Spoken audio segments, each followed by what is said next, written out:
السلام علیکم ورحمۃ اللہ وبرکاتہ۔ اشہد ان لا الہ الا اللہ وحدہ لا شریک لہ ونشہد ان محمدا عبدہ ورسولہ، اما بعد فاعوذ باللہ من الشیطان الرجیم، بسم اللہ الرحمن الرحیم۔ فلعلک باخع نفسک علی آثارہم ان لم یؤمنوا بہذا الحدیث اسفا۔ صدق اللہ العلی العظیم۔ خدر پھلاندہ گت کی جانے جے حرام اوچ کھانے والی، خدر پھلاندہ بلبل جانے جے باغ وچ رہنے والی، خدر پھلاندہ وہ کی جانے دنیا دار کمینے، خدر پھلاندہ وہ جانے جو رہ گئے وچ مدینے۔ بلفاظ دیگر حضرت مولانا صدیق دیندار چند بسوشی صاحب قبلہ فرماتے ہیں، بات سب نبیوں کے آنا ہے فضیلت پہلی۔ اس سے پہلے آپ فرماتے ہیں سارے نبیوں پہ فضیلت ہے رسول اللہ کو، سارے نبیوں پہ فضیلت ہے رسول اللہ کو، آپ کے دین کا ہر جز ہے فضیلت والا۔ ایک انسان میں جانوں کے جمع ہونے سے سارے حیوانوں میں کہلایا فضیلت والا۔ اور جب انبیاء احمد میں جمع ہو بیٹھے، یہ وجود ہو گیا نبیوں میں فضیلت والا۔ خاتم الانبیاء وحدت کے دھنی کو میں نے سارے نبیوں کی ہر ایک بات میں افضل پایا۔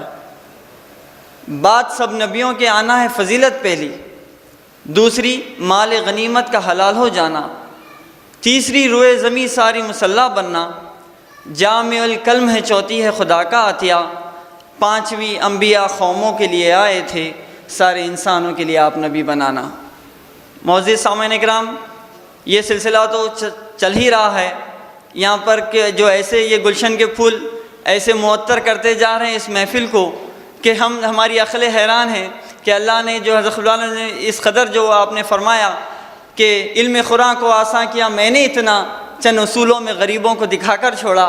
وہ کیا کمال تھا کہ حضرت خلیل عالم نے احسانات وحدت الوجود قائد المرسلین، حضرت خلیل عالم کا ایک ایک مضمون جو ہے جو نشاط الاخری کا، کہ آپ نے اس کمال درجے سے حضور اکرم صلی اللہ علیہ وسلم کے ایک واحد میں سمجھتا ہوں، میری یہ شاید فہم ہوگا کہ ساری دنیا میں آج حضور اکرم صلی اللہ علیہ وسلم کے مقام و مراتب اور معرفت کو کمال درجے سے بیان کرنے والی خانقاہ صرف خانقاہ سرور عالم صلی اللہ علیہ وسلم ہے، جو قرآن اور احادیث کی روشنی میں بیان کرتی ہے۔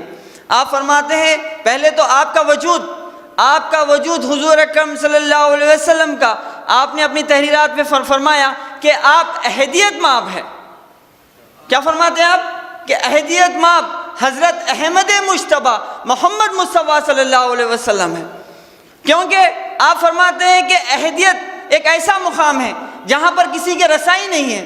حضرت خان فرماتے ہیں احدیت کو نہ رنگ نہ تعین کوئی، بے تعین کا بھلا رنگ چڑھے گا کیسا، بحر وحدت میں ہی گم ہو کے بنے گا رنگین، اس لیے اس کو چاہتے ہیں فنا کا مسئلہ، تو وہ فنائیت کا مسئلہ احدیت کی منزل پر حضور اکرم صلی اللہ کے مقام، احدیت کے مقام پر بحر وحدت میں لا کر حضور اکرم صلی اللہ علیہ وسلم نے اپنے وجود سے توحید کو قائم کیا، اپنے وجود کو توحید، دنیا کے سامنے توحید کو منوایا حضور اکرم صلی اللہ علیہ وسلم کا وجود مبارک، کیونکہ احدیت سے اتار کر اللہ کو وحدت میں لا کر کے حقیقت میں صحبت اللہ ومن احسن من اللہ صحبہ کا وجود اپنے وجود سے بتایا کہ اللہ کا سب سے بہترین رنگ کون سا ہے، صحبت ومن احسن من اللہ صحبہ، در حقیقت میں حضور اکرم صلی اللہ علیہ وسلم کا وجود مبارک کہ آپ کا وجود شفاعت ہے۔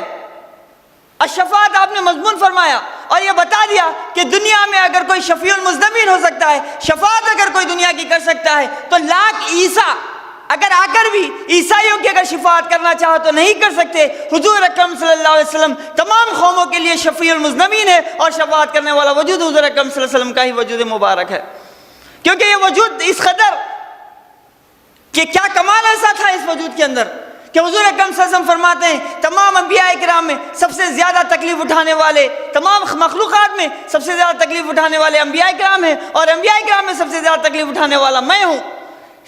قرآن اس بات کا شاہد ہے۔ قرآن نے کیا کمال، میں نے جو آپ کے سامنے قرآن کریم کی ایک چھوٹی سی آیت تلاوت کی، سورہ کہف کی چھوٹی سی آیت، کیا اللہ تعالیٰ فرماتا ہے فَلَعَلَّكَ بَاخِعٌ نَفْسَكَ عَلَىٰ آثَارِهِمْ إِن لَّمْ يُؤْمِنُوا بِهَٰذَا الْحَدِيثِ أَسَفًا۔ ایسا نہ بیان کر رہے ہیں حضور اکرم صلی اللہ علیہ وسلم کے، دنیا حیران ہے، سجدر ہے کہ وہ کیسا وہ وجود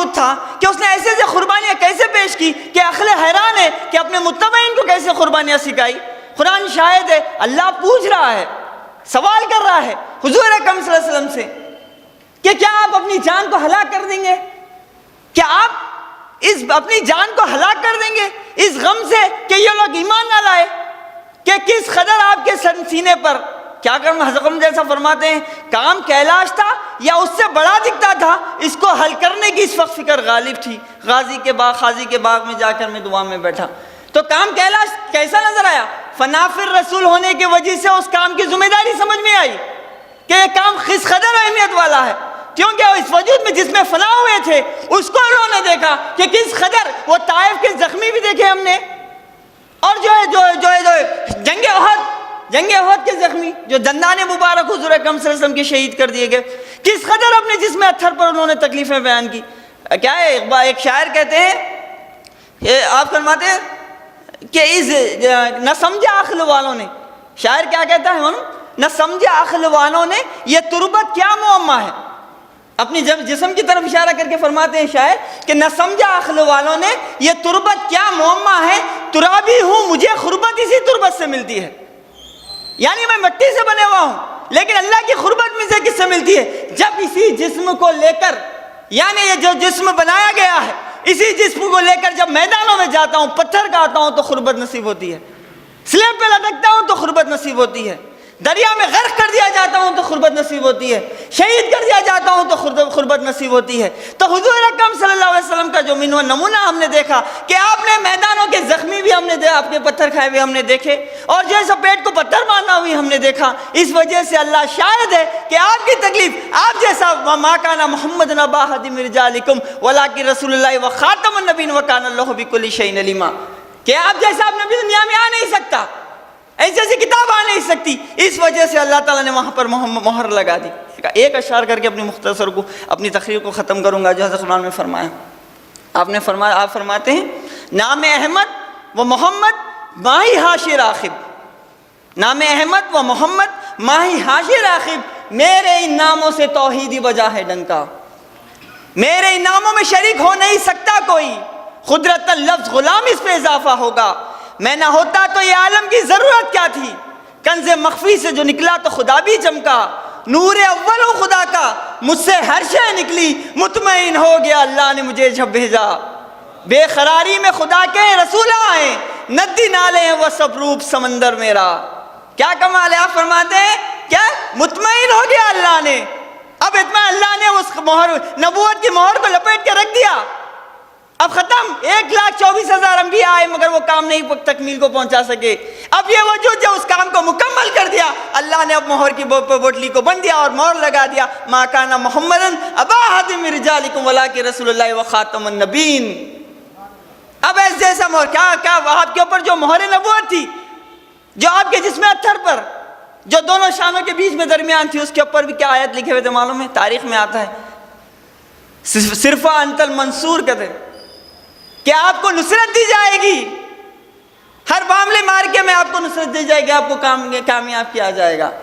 تو ایسا شفیع المذنبین جو شفاعت کر رہا ہے, اپنا رنگ چڑھا رہا ہے دنیا کو, تاخیر ایک سنت رسول بھی نہ اب تک مر سکی, ایک سنت رسول بھی نہ اب تک مر سکی. کیسی وفات, یہ تو مسلسل حیات ہے. آج حیات کیا بات لیتے پھر رہے ہیں مبلغین, داعیان اسلام کیا باتیں پھر رہے ہیں, کیونکہ معلوم تھا کہ ہمارا وہ نبی جو ہے حیات النبی ہے. جیسا ایک بات شاہد ہے کہ الیوم اکملت لکم دینکم واتممت علیکم نعمتی ورضیت لکم الاسلام دینا کا بھی دور ہم کو یاد ہے. یہودی آئے مسلمانوں سے مخاطب ہو کے کہنے لگے کہ یہ آیت ہمارے نبی پر نازل ہوتی تو ہم آج جشن مناتے. کہ کیا کمال تھا کہ تمام نعمتیں آپ پر اتمام کر دی, دین آپ پر مکمل کر دیا, اور آپ کے دین اسلام سے راضی ہوا. کس کا دین ہے, کس کی کتاب ہے؟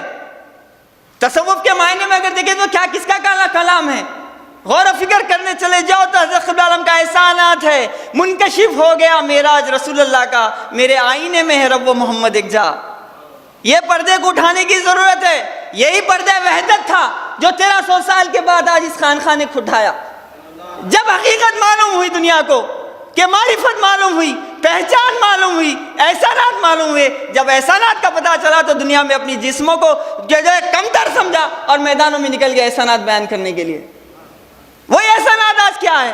دو ہی احسانات کو بیان کرتے ہوئے پھر رہے ہیں جس کی اللہ تائید کر رہا ہے، اور تا قیامت جب تک اس جو تنظیم کا کام مکمل تکمیل کو نہیں پہنچتا اللہ اس کی تائید کرتے رہے گا.